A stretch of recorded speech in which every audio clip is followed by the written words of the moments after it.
Assalamualaikum warahmatullahi wabarakatuh. Kali ini kita akan bahas tentang latihan soal gaya dan hukum Newton. Semoga bisa membuat lebih paham tentang materi gaya dan hukum Newton.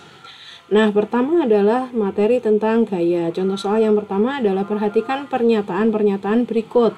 Bentuk dan ukuran benda berubah, benda bergerak menjadi diam, benda diam menjadi bergerak, arah gerak benda berubah.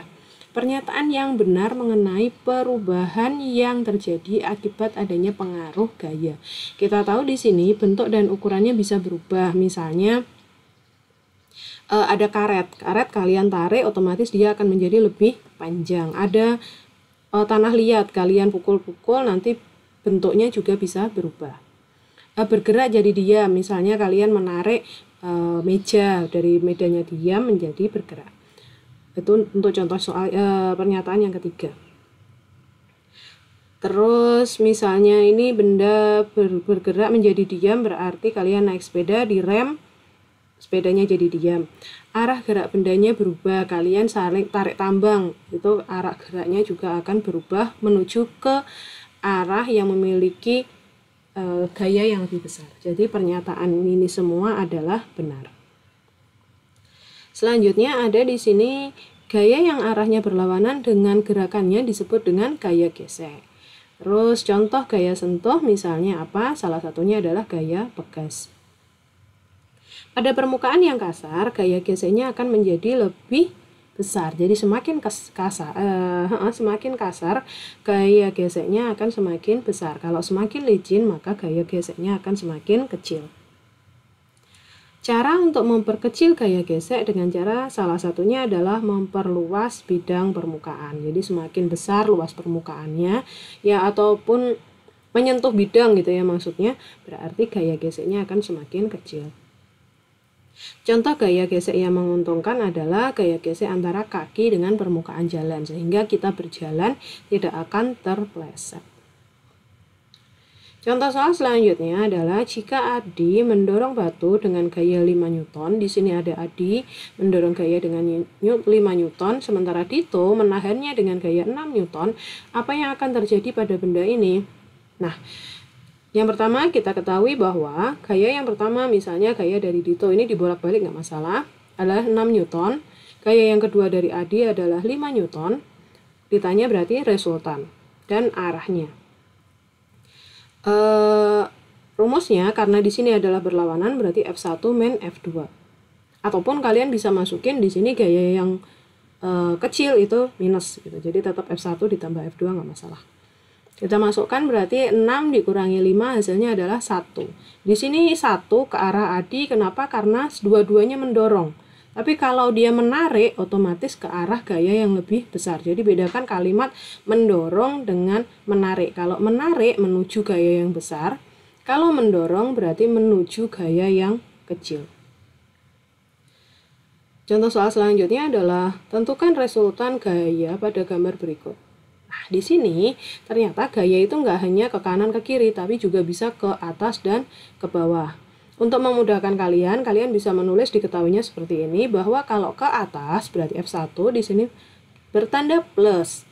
Terus ke kanan juga gayanya bernilai plus atau positif, sedangkan ke kiri gayanya bernilai negatif dan ke bawah juga negatif. Nah, kita tahu yang ditanya adalah resultan dan rumus resultan adalah F1 plus F2 ditambah F3 plus F4. Kita masukkan F1-nya plus 5, F2-nya plus 5, F3-nya min 5, dan F4-nya min 5. Plus 5 ditambah 5 hasilnya 10, 10 dikurangi 5, 5 dikurangi 5, otomatis resultannya 0. Jadi benda ini akan tetap diam karena resultannya 0. Terus contoh soal untuk hukum Newton. Nah, pada hukum Newton soal teorinya yang merupakan sifat dari gaya aksi reaksi, berarti di sini merupakan sifat dari hukum Newton yang ketiga, berarti bekerja pada dua benda. Kalau hukum Newton 1, hukum Newton 2 itu bisa bekerja pada satu benda, tapi khusus untuk hukum Newton 3 harus bekerja pada dua benda karena ada aksi dan ada reaksi. Yang kedua, besarnya gaya aksi sama dengan gaya reaksi sesuai dengan pernyataan hukum Newton yang ketiga, masih aksi reaksi. Jadi pokoknya kalau ada aksi reaksi itu pasti Newton 3. Selanjutnya, gaya adalah hasil kali antara massa dengan percepatan, berarti F sama dengan M kali A adalah pernyataan dari hukum Newton yang kedua. Saat menaiki kendaraan yang awalnya bergerak, kemudian direm, badan kita akan terpental ke depan, berarti dia adalah pernyataan hukum Newton 1 sesuai dengan hukum Newton 1. Ataupun dari keadaan dia menjadi bergerak, digas tiba-tiba, maka badan kita juga akan terpental, juga contoh dari penerapan hukum Newton 1.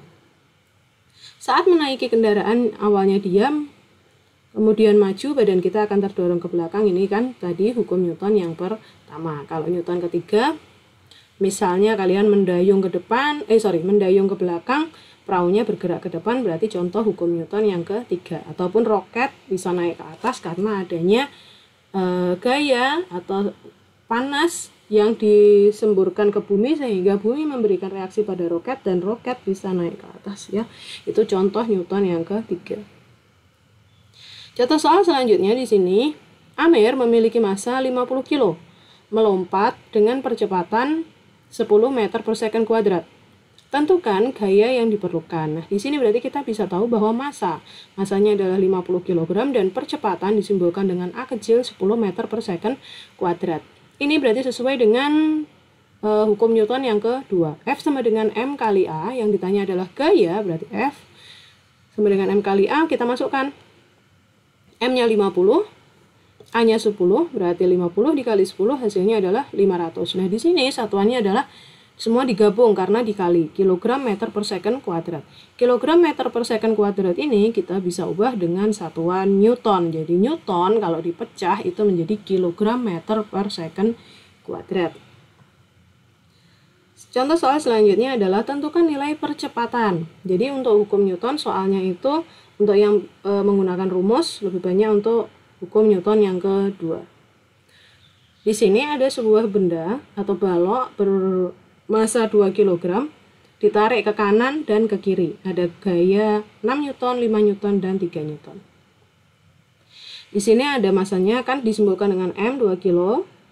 Gayanya adalah F1 6 Newton, F2-nya adalah 5 Newton, sama-sama ke kanan saya beri tanda plus. Dan di sini ke kiri berarti saya beri tanda minus untuk gaya yang ketiga. Yang ditanya adalah percepatan. Ini A. Resultan. Yang pertama kita cari adalah resultan. Resultan dirumuskan dengan F1 plus F2 plus F3 kan. Kita masukkan di sini F1-nya berarti 6, F2-nya 5. Nah, hati-hati F3-nya min 3. Kenapa? Karena dia arahnya berlawanan. Jadi yang searah dijumlah, yang berlawanan dikurang. 6 ditambah 5 adalah 11, 11 dikurangi 3 adalah 8. Jadi resultannya adalah 8. Langkah selanjutnya yang kita cari adalah mencari percepatan. Dari hukum Newton 2, kita tahu bahwa F sama dengan M kali A. Kita masukkan F-nya di sini adalah F resultan yang kita dapat dari atas tadi, berarti 8 sama dengan M-nya tadi 2. Terus dikali dengan A. Kita belum tahu nilai dari A. Nah, A berarti sama dengan 8 dikali 2. Sama dengan kayak ini ya. Kalau dia berpindah ruas perkalian berarti dia menjadi tanda bagi, kalau plus menjadi min. Jadi kebalikannya. 8 dibagi 2 hasilnya adalah 4 meter per second kuadrat. Hati-hati, percepatan satuannya meter per second kuadrat. Selanjutnya adalah sebuah benda didorong oleh Adi dengan gaya 420 Newton dan mengalami percepatan 7 meter per second kuadrat. Apabila gaya gesek diabaikan, berapakah massa benda tersebut? Jadi di sini ada Adi mendorong benda, kita nggak tahu massanya, kita hanya tahu gaya dan percepatannya.